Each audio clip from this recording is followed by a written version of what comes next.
जय माता जी। हर हर महादेव। कैसे हैं आप लोग? उम्मीद है आई होप अच्छे होंगे। Welcome my YouTube channel.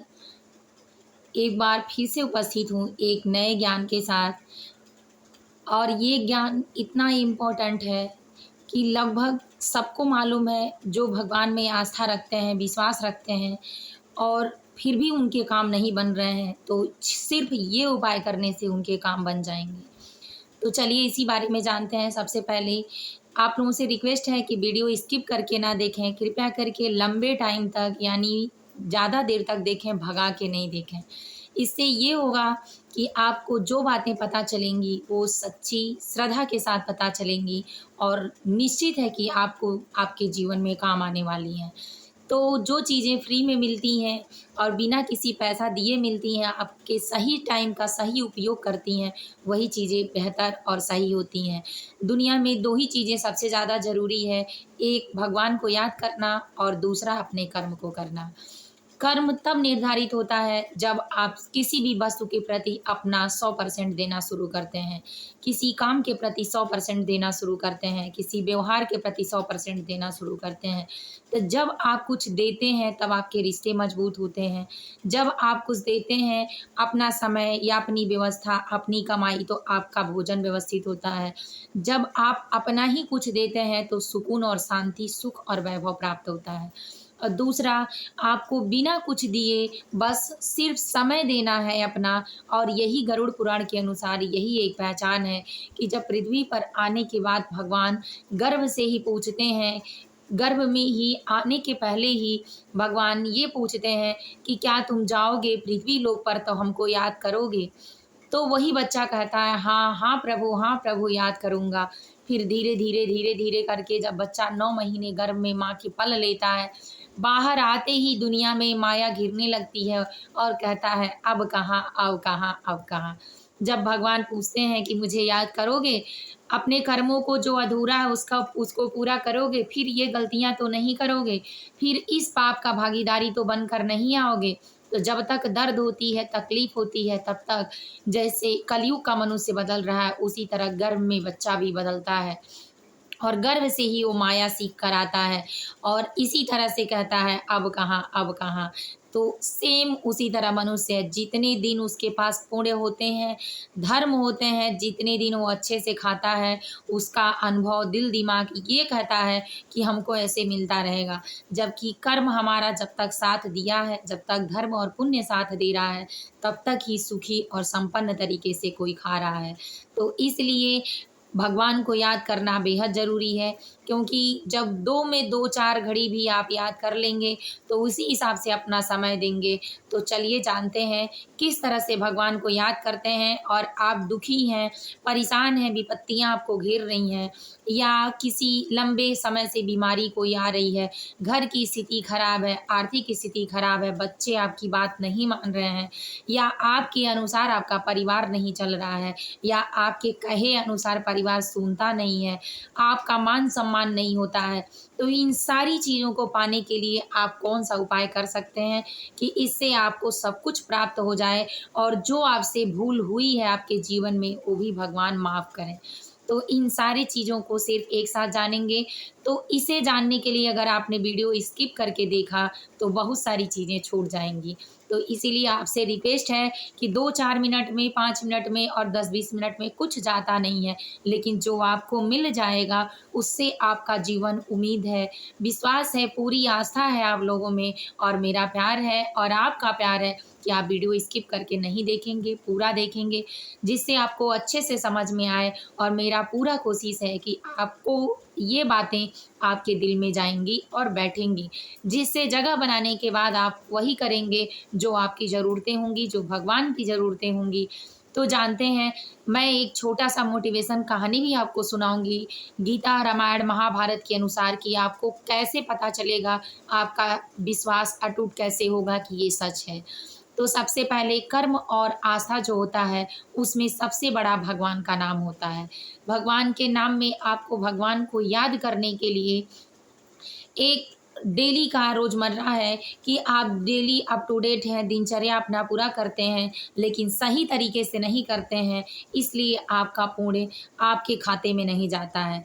जिस तरह से आप यहाँ बैंक में अपने खाते खोल रखे हैं या अपने घर में कहीं बैग रख रखे हैं, जैसे आप अपना तिजोरी, माता लक्ष्मी, वैभव या जो अपने घर में रखते हैं, सेम उसी तरह भगवान के वहाँ भी आपका बैग, आपका खाता, आपके कर्म रखे हुए हैं। उसी के हिसाब से आपको अपने फल की प्राप्ति होगी। अगर आपने उस खाते में अपना पुण्य जमा किया है, उस खाते में आपका धर्म है, तो निश्चित है कि आपको सुख मिलेगा। जो आप करने जाएँगे उसमें यश होगा। जैसे अगर कोई राजनीति में है, तो उसकी राजनीतिकता में उसको मान-सम्मान मिलेगा, पद मिलेगा, प्रतिष्ठा मिलेगी, आगे जाएगा। अगर कोई बच्चा पढ़ाई कर रहा है और पढ़ाई में भी उसके पास पुण्य है, तो अच्छी पढ़ाई करेगा, नौकरी करेगा, उसका घर परिवार में मान-सम्मान रहेगा और उसके हिसाब से नौकरी, सारी सुविधाएँ, यश, वैभव मिलेंगी। कोई अगर बुजुर्ग आदमी है, जैसे बूढ़ा आदमी है, अगर उसने अपने जीवन में अच्छा काम किया है, तो लास्ट में जाकर वो नहीं कमाएगा, तो बैठने के बाद भी उसकी सेवा होगी। उसके ज़रूरत के हिसाब से चीज़ें होंगी, नहीं कमाने के बावजूद भी उसके घर परिवार में उसका मान-सम्मान होगा। तो इस तरह से आप इसी चीज़ को बढ़ाएँ। कहीं ये देखें आप ये तो गलतियाँ नहीं कर रहे हैं कि जिससे आप मेहनत करते हैं, कर्म करते हैं, पूजा-पाठ करते हैं, दान-पुण्य करते हैं, फिर भी आपकी एक छोटी गलती, भूल की वजह से आपके खाते में वो पुण्य नहीं जाता है। जिस तरह से मनुष्य यहाँ अपने कर्मों को निर्धारित कर चुका है कि एक परिवार में सभी परिवार के सदस्य रहेंगे, लेकिन जो मेन प्रॉपर्टी या वैभव का काम होगा, वो घर का मालिक, मुखिया एक करेगा। तो उसी तरह हमारा पुण्य होता है कि पुण्य का भी मुखिया सिर्फ़ एक होता है और यह मुखिया आपके खाते में जमा होने देंगे कि नहीं होने देंगे, ये आप पर निर्भर करता है। तो इसीलिए अपने पुण्य कर्मों को किस तरह से आप बढ़ाते हैं, सबसे पहले इस नियम को जानिए और जानने के बाद अगर ये काम आप करते हैं, तो निश्चित है, मेरी गारंटी है कि आप जिस सुख-सुविधा के हैं, उस परिवार में भी आपको सुख और संपन्नता निश्चित रूप से प्राप्त होगी। तो चलिए जानते हैं, अगर आप पूजा करते हैं और पूजा करते हैं, आपका जो दुःख तकलीफ़ है भगवान नहीं सुन रहे हैं, तो आप ये देखिए कि जो आपका पुण्य है वो आपके खाते में आ रहा है कि नहीं आ रहा है। भगवान सबकी सुनते हैं, बस सही तरीका अपनाने वाला ही ज़रूरी होता है। क्योंकि कहते हैं कि सक्सेस तभी मिलता है जब मन में उत्तेजना होती है, जुनून होता है, पाने की क्षमता होती है, मेहनत नहीं दिखाई देता है, कर्म उस समय नहीं दिखाई देता है, सिर्फ़ ये दिखाई देता है कि हमको मंज़िल तक जाना है, तो उसके बीच में आँधी आए, तूफ़ान आए, बारिश आए, ज़रूरत आए, तो सारे कामों को लोग उसी स्थिरता से करते हैं, जल्दी करते हैं, ताकि हम मंज़िल तक पहुँच जाएँ। तो सेम यही प्रक्रिया है कि आपको मंज़िल तक पहुँचने के लिए सही काम करना ज़रूरी है। सही काम में सबसे पहला काम कि जब आप नित्य पूजा-पाठ अपना करने जाते हैं डेली का, तो उसमें क्या गलतियाँ करते हैं? कितने लोग होते हैं कि डायरेक्ट खड़े होते हैं, घंटी बजाते हैं, घर में जल का छिड़काव करते हैं और उनकी पूजा हो जाती है 2 मिनट की। कितने लोग ऐसे हैं कि दूर से ही भगवान को प्रणाम कर लेते हैं। कितने लोग हैं सही तरीके से फूल पत्तियाँ चढ़ाते ही नहीं हैं, फल फ्रूट जो मीठा चढ़ाते हैं भगवान को। ऐसे भोग लगाते हैं जैसे बिल्कुल आता ही नहीं या किसी कुत्ते को डाल रहे हैं। तो ये छोटी-छोटी गलतियाँ आपके खाते में आपका कर्म जो है उसमें जाने से हट जाती हैं और ये पुण्य आपको नहीं मिलता है, सिर्फ़ चीज़ों को उल्टा करने से। अगर आप किसी को भोजन आगे के देने के बजाय उसके पीछे सर की तरफ रखेंगे तो वो कैसे खाएगा? अगर किसी को ज़्यादा चाहिए, कम चाहिए, समय पे चाहिए, बोल कर चाहिए, बिना बोले अगर किसी को आप भोजन डायरेक्ट दे दें, तो क्या वो तुरंत करेगा? कोई तो कोई नहीं करेगा क्योंकि हम जैसे व्यक्तियों को अगर कोई भोजन का निमंत्रण दे दे, तो बिना आज्ञा का डायरेक्ट भोजन हम स्वीकार नहीं कर सकते हैं, नहीं खा सकते हैं। तो सेम वही प्रक्रिया है कि सबसे पहले भगवान को आज्ञा दिया जाता है, तो किस तरह से आप अपनी पूजा शुरू करते हैं, अपना धर्म करते हैं। अगर इस नियम को जानते हैं, गरुड़ पुराण में जीवन से लेके मरण तक की सारी कहानियाँ और सारी चीज़ें दी गई हैं, जिसमें अगर कोई व्यक्ति अच्छे से समझ ले, तो उसका जीवन धन्य हो जाएगा और जो जीते जी सुन लेता है, उसको मरने के बाद भी सुनाया जाए, नहीं सुनाया जाए, फिर भी मोक्ष की प्राप्ति होती है। तो चलिए, ब्राह्मणों के वहाँ तो निश्चित रूप से ये चीज़ें होती हैं, लेकिन अदर लोगों को भी ये चीज़ें जो ज्ञानवर्धक चीज़ें हैं वो सबको जाननी चाहिए। सबके घर में आस्था, निष्ठा, संस्कार और संस्कृति, सभ्यता रहेगी तो निश्चित है कि घर का विकास होगा। तो सबसे पहले जानते हैं कि पूजा आप कैसे शुरू करते हैं। पूजा में सबसे पहले आपको भगवान को, मूर्तियाँ हैं तो आप डेली धुल पाएँ तो धुलें, नहीं धुल पाएँ तो एक साफ-सुथरे गीले कपड़े से हल्का गंगा जल लगाकर उससे सारी मूर्तियों को साफ से पोंछें, जिससे अर्ध स्नान होता है, ज़रूर हो जाएगा। उसके बाद आप फूल पत्तियाँ लाए हैं, माता की चुनरी वगैरह जो चीज़ें हैं सही से करें, सही से रखें, ठीक-ठाक से मंदिर को सजा-वजा कर रखें, लाल या पीले रंग का वस्त्र नीचे बिछाएँ या पेपर कटिंग जो आता है उसको बिछाएँ, लेकिन साफ-सुथरा होना चाहिए। घर का मंदिर अगर गंदा है तो आपके घर में वैभव की कमी, यश की कमी, लड़ाई-झगड़े होंगे, कीड़े-मकोड़े भी अगर उसमें हैं, चूहा का भी अगर आता-जाता है, तो निश्चित रूप से आपके घर में कलह होगा, लड़ाई, दोष, झगड़े होंगे, वैभव की कमी आएगी, आर्थिक तंगी आएगी। तो इसीलिए घर का मंदिर आपका तिजोरी है, सकारात्मक पॉजिटिव शक्तियाँ हैं, तो आपको जोड़कर और आगे ले जाती हैं, शुद्ध बुद्धि देती हैं, घर में शुद्ध संस्कार आते हैं। तो सबसे पहले अपने मंदिर को साफ-सुथरा कर सुसज्जित करके 1 लोटा जल रखें, धूप जलाएँ, क्योंकि भगवान को धूप जलता है और पितृ लोगों को अगरबत्ती जलती है। ये जानिए कि भगवान को चंदन कैसे लगाया जाता है। फिर आपके घर में चंदन हो तो चंदन भगवान को सबसे पहले लगाएँ।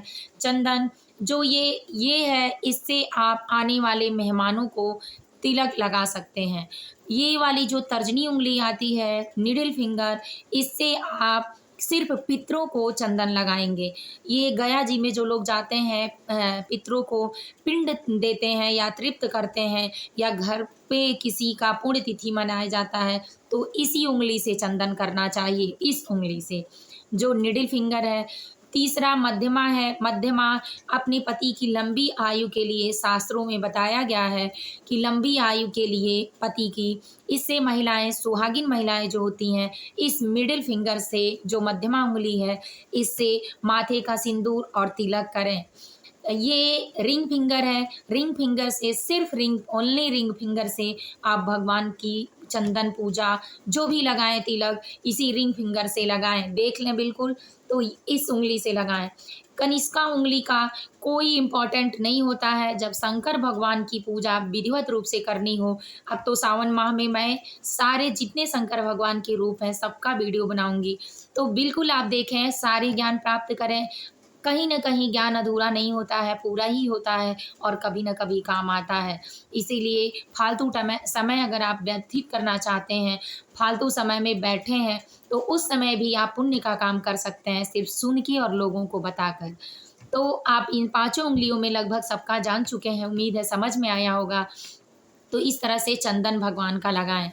फिर आसन पे आप खड़े हों, बैठे हों, जब तक अगर आप कितने घरों में आज के समय में व्यवस्था ऐसी है कि मंदिर खड़े होके ही पूजा करने वाला है, बैठकर नहीं। तो आप इस बात को मानें कि आप चंदन, फूल, पत्तियाँ जो भी हैं सुसज्जित करना है, खड़े होकर करें, लेकिन मंत्र उच्चारण और जो चालीसा पढ़ना है, रामायण, गीता पढ़ना है तो बैठकर आसन पर 1 लोटा पानी रखकर, फूल डालकर उसमें अच्छे से अक्षत चंदन जो चीज़ें जिस हिसाब से भगवान का करें, उस भगवान के हिसाब से उसमें डालकर धूप बत्ती लगाकर रखें। फिर अपना पूजा शुरू करें। सबसे पहले अपने मंत्रों को बोलकर, अगर मंत्र जैसे थोड़ा-सा जल लें दाहिने हाथ से और लेकर अपने ऊपर आचमनी करें। ओम गंगा च यमुना सरस्वती नर्मदे सिंधु कावेरी देवहि देवहि पवित्राय नमो नमः। इसके बाद एक मंत्र और सुन लें, जिससे आप अपने आसन को पवित्र करें। ओम पवित्र पवित्र वा सर्वास्त्रांगते उपीव चंदमुंड पुंडरीकांच शुचिव ओम पुंडरीकाय नमो नमः। ऐसे करके आप अपने आसन को पवित्र करें। फिर आसन को पवित्र करने के बाद अपने हाथ में बाएं हाथ से, बाएं हथेली से दाहिनी हाथ पे ऐसे करके आचमनी लें 3 बार। ओम माधवाय नमः, ओम केशवाय नमः, ओम विष्णुवाय नमः। इस तरह करके इसको ऐसे करके अंदर अपने अंदर समाहित करें। जल को पी लें, पीने के बाद अंतरात्मा को पवित्र करें।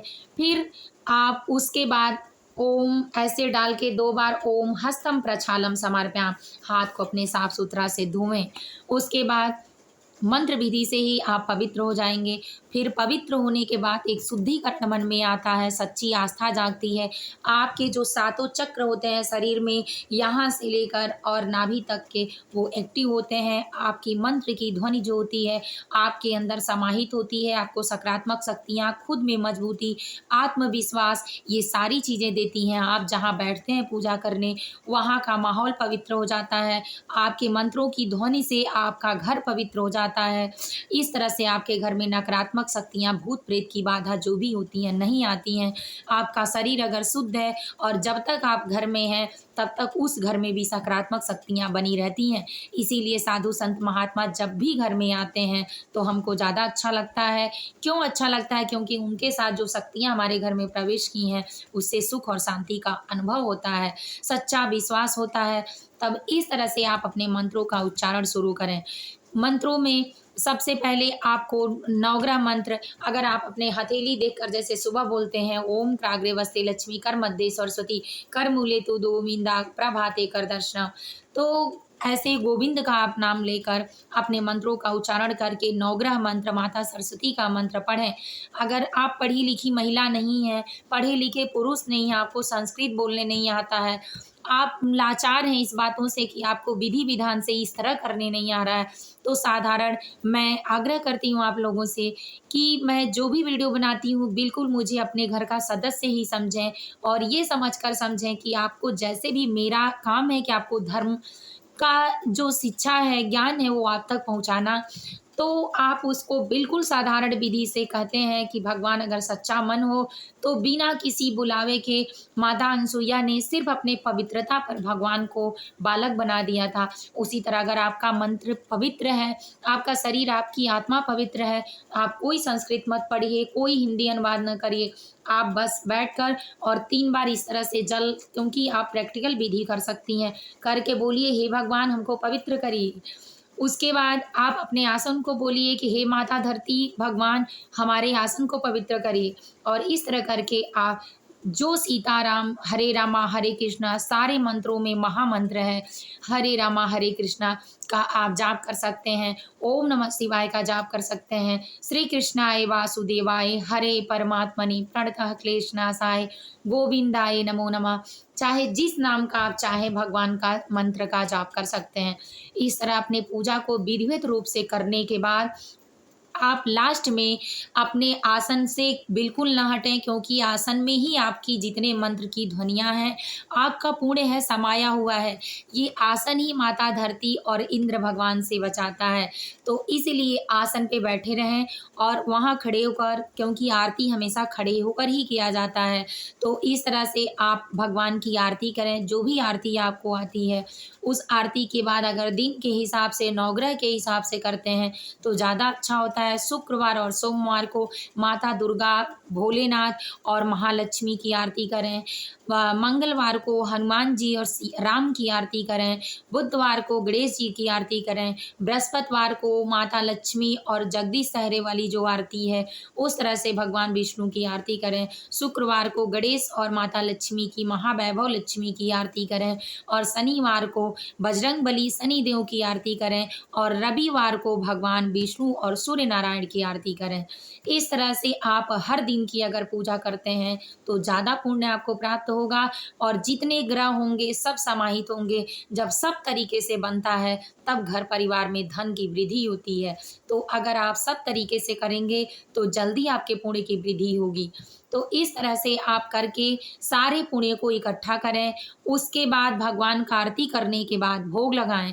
भोग लगाने में जिस देवता को, इष्ट देवी देवता को, कुल के देवता को, 33 कोट के देवी देवता को, 56 कोट के देवी देवता को, या जिस देवी देवता की आप पूजा करते हैं, भगवान भोलेनाथ, विष्णु जी की, गणेश जी की, दुर्गा जी की, राधे कृष्ण की, जिसका भी जो आप अपने इष्ट को जिसको माने सिर्फ एक देवी देवता को आप नाम लेकर भोग लगाएं। ओम श्री गणेशाय नमः भोगम समर्पयाम।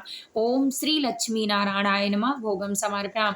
अगर आप संस्कृत नहीं बोल पाते हैं तो हे भगवान विष्णु, हमारे द्वारा दिया गया जो चीज़ है सब आपका दिया है, इसको आप ग्रहण करें, भोग लगाएं, इसको पाएं या इसको खाएं, जो आप कह पाएं अपने शुद्ध वचनों में भगवान को कहें। तो ये समझिए कि भगवान निश्चित रूप से उपस्थित रहेंगे और एक ही हफ्ते में आपको इस बात का अंदाज हो जाएगा कि भगवान हमारी सुन रहे हैं। भगवान को जो हम चढ़ाते हैं उसको ग्रहण करते हैं, क्योंकि जो उसका वजनता है वो ख़त्म हो जाता है, वो हल्का हो जाता है। आपके भाव जो हैं वो भगवान तक पहुंच जाते हैं और वही भाव आपके अंदर जो तृप्त होता है उससे आपको पता चलेगा कि आप भगवान में समाहित हैं और आप में भगवान समाहित हैं। वैसे तो हर शरीर में आत्मा भगवान का ही रूप है, जिसको हम प्यार करते हैं, पति पत्नी बच्चे हमारे साथी रिश्तेदार, उन सब में भगवान का निवास है। बस शरीर छोड़ने के बाद लोग रोक नहीं पाते हैं उसी भगवान को। जब तक शरीर है तब तक दूसरा और तीसरा गलत फहमी पाल कर, झूठ चोरी करके, चुगलाई करके अनेक बीमारियां या अनेक तंगी पैदा करते हैं। लेकिन सच में सबके अंदर भगवान समाहित हैं, किसी न किसी रूप में भगवान की ही पूजा होती है। तो इस तरह से आप भोग लगा लें और भोग लगाने के बाद लास्ट में कहें ओम सर्वलोक प्रसादम भोगम समर्पयाम, कि हे नारायण, आपके ग्रहण करने के बाद आप सभी देवी देवता मिलकर इस प्रसाद को ग्रहण करें। तो सारे देवी देवता उस प्रसाद को पा लेते हैं। फिर उसी प्रसाद को पाने के बाद आप हाथ जोड़कर निवेदन करें। जब भगवान खाने लगें, जब आप भोग लगा दें तो हल्की सी ऐसे ऐसे क्लैप करके तालियां बजाएं, क्योंकि जब घंटी बजती है, शंख बजता है, ताली बजती है तो भगवान को आनंद आता है। जब शरीर को सुख प्रदान होता है, मन को सुख प्रदान होता है, आत्मा तृप्त होती है किसी की, तो हमको आशीर्वाद ही नहीं देती है, अंतर आत्मा से आशीर्वाद और सौभाग्य देती है। तो इसी तरह भगवान को भी मनोरंजन चाहिए। तो मनोरंजन में आप उनके लिए ऐसे ताली क्लिप करें, मतलब बजाएं, और बजाकर 2-4 मिनट के लिए फिर अपना सर झुकाकर जो भी आपकी विश है उसको बोलें कि हे भगवान, हमारी नाव ऐसे फंसी है, हमारी परेशानियां ऐसे हैं, आप उसको दूर करिए, आप ऐसे करिए, वह जो आपको मांगना है। उस तरह से कहते हैं कि बार बार रगड़ने पर चाणक्य ने भी, जब पढ़ना नहीं आ रहा था तो बालू की रेत से बार बार पानी में बांधने के बाद बांध बन गया था। कुएं पे बार बार रगड़ करने के वजह से रस्सी का घिसन पड़ गया था, जहाँ दाग पड़ गया था। तो उसी तरह अगर बार बार कोई चीज़ आप भगवान से कहते हैं और सच्ची आस्था आपकी निश्चित होती है तो निश्चित है 100% की गारंटी है कि भगवान आपकी सुनेंगे। तो इस तरह से आप भगवान का सुनाएं और लास्ट में आप अपना आस्थान छोड़ने के बाद, छोड़े नहीं, वहाँ खड़े रहें भोग आरती करके, और तब जाके 3 बार ओम सक्राय नमः, ओम इंद्राय नमः, ओम इंद्राय नमः, इस तरह करके आप 3 बार आसन की आचमनी करें। इससे इस बीच में जितने काम आपने किया है, भगवान को भोग लगाया है यानी भोजन दिया है, भगवान को बुलाया है, भगवान के प्रति आस्था जताई है, भगवान के नेह में धूप अगरबत्ती कपूर जलाया है, भगवान को भोजन कराया है, उनकी विदाई की है, तो इसके बाद आपको जो पुण्य मिलेगा वो अस्थिर मिलेगा, आपके खाते में जमा होगा, कोई उसको नहीं लेगा। अगर आपके पास पुण्य है, धर्म है, तो दुनिया का कोई ऐसी चीज़ नहीं है कि जो आपकी सुख सुविधाओं को रोक सके। कोई ऐसा माई का लाल नहीं है कि जो आपको मिलना है वो ले ले, क्योंकि जब आपके पास पुण्य होगा, धर्म होगा, तभी आपको सुख, खुशियाँ, संसार, रिश्ते, नाते, मान सम्मान सब मिलेगा। अगर यही नहीं है तो जहाँ जाएंगे वहाँ अविश्वास के पात्र बनेंगे, असम्माननीय होंगे, निर्धन होंगे, गरीबी नहीं छोड़ेगी, प्रसन्नता कभी नहीं मिलेगी। तो इन सारी चीज़ों का जो ख्याल रखता है, सिर्फ यही काम करने की वजह से आप फ्री में ये चीज़ें कर रहे हैं। बस अपना समय देकर, चाहें तो आप अपने भगवान को अपने बस में कर कर अपनी इच्छाएं बोलकर सब कुछ पूरा करवा सकते हैं और भगवान सब कुछ सुन लेते हैं भक्त का। अगर वीडियो अच्छा लगा हो तो बिल्कुल लाइक कर लें। और एक छोटी सी कहानी इसी पे मैं सुनाती हूँ कि गीता में कहा गया है कि पति पत्नी दोनों थे। मैं संस्कृत में बताऊंगी तो लगभग काफ़ी टाइम लगेगा और बहुत लोग नहीं समझ पाएंगे। सबकी सुविधाओं के अनुसार ही सारी चीज़ें मुझे भी अच्छी लगती हैं, तो मैं सिर्फ आपके घर का सदस्य होकर इस कहानी को सुनाऊंगी और निश्चित है, उम्मीद है कि पूरी कहानी आप सुनेंगे। तो पति पत्नी रहते थे, कर्ज में बिल्कुल डूब गए थे, क्योंकि पति की हरकतें ऐसी थीं कि जिससे दरिद्रता गरीबी आनी थी। लेकिन पत्नी शुद्ध संस्कारी घर की थी, संस्कार और विद्या कूट कर भरा था। नाम का भी असर पड़ता है, उनके पिताजी भी उनका नाम अर्चना रखे थे। मेरा नाम भी जैसे अर्चना है, तो मैं अर्चना के ऊपर नहीं, पर अर्चना नाम था लड़की का। तो वो दोनों साथ में पति पत्नी मेहनत तो करते थे, लेकिन सही तरीके से नहीं करने की वजह से उनको पुण्य नहीं मिलता था। इसलिए उनके घर में पति की अच्छी कमाई थी, फिर भी दरिद्रता आने लगी। हर चीज़ों का दुख होने लगा। जो अपने रिश्ते नाते वाले थे, वो भी धीरे-धीरे साथ छोड़ने लगे। जो सुख सुविधाएँ उनको घर परिवार से मिलती थी, वो सभी लोग अपनी-अपनी चीज़ें हटाने लगे। इस तरह पति-पत्नी बिल्कुल अकेले पड़ गए, कोई साथ नहीं रहा। धीरे-धीरे उनको सही सही मार्ग का मार्गदर्शन नहीं हो रहा था। फिर पत्नी एक दिन व्याकुल हुई और इसी तरह का पूजा करके अपने घर में व्रत उपवास करने लगी, करती थी। पत्नी के ही कर्म से पति को कुछ ज़्यादा परेशानियाँ नहीं आती थीं, लेकिन उन परेशानियों में जो पाप था, वो जो पुण्य कर्म नहीं थे, वो तो भुगतना ही था। इसीलिए भगवान ने सिर्फ़ पत्नी के कर्म से सही ज्ञान दिया पति को भी और सही रास्ते दिखाया। दिक्कतें तो आईं, पर दिक्कतों के साथ भगवान ने रास्ता दिखाया और पति पत्नी को सारे कर्जों से मुक्ति धीरे-धीरे मिल गई। जो रिश्तेदार, जो अपने घर वाले मुँह फेरते थे, वो उनका इंतज़ार करते थे, मान-सम्मान देने लगे और सारी सुख-सुविधाएँ उनके पास हो गईं, सिर्फ़ पुण्य कर्म की वजह से और सही करने की वजह से। तो अगर आप करेंगे तो आपके साथ भी ऐसा होगा, क्योंकि हमेशा सही काम करने वाला कभी गलत नहीं होता और भगवान के घर में देर होता है, अंधेर नहीं होता। अगर आप दुखी हैं कि विपत्तियाँ पहले आ रही हैं, तो ये समझिए कि हमारे पुण्य बढ़ रहे हैं, पाप घट रहा है, इसीलिए भगवान हमको पाप दे रहे हैं। क्योंकि जब पुण्य से मुलाकात आपकी होगी, तो हमेशा सुखी और संपन्न जीवन होगा। अगर पहले सुख आता है, तो दुःख भोगना भारी होता है, लेकिन अगर दुःख पहले आ जाए, तो सुख बाद में आए, तो ये चीज़ें आपको ज़्यादा आनंदित करती हैं। उम्मीद है कि वीडियो आपको ज़्यादा अच्छा लगा होगा। चैनल को लाइक कर लें, सब्सक्राइब कर लें, शेयर करना बिल्कुल ना भूलें, क्योंकि हर एक तक ये बातें जानी चाहिए। लगभग हर परिवार, हर सदस्य की आज की ज़रूरत है। सबको सही तरीके से सही काम करना चाहिए।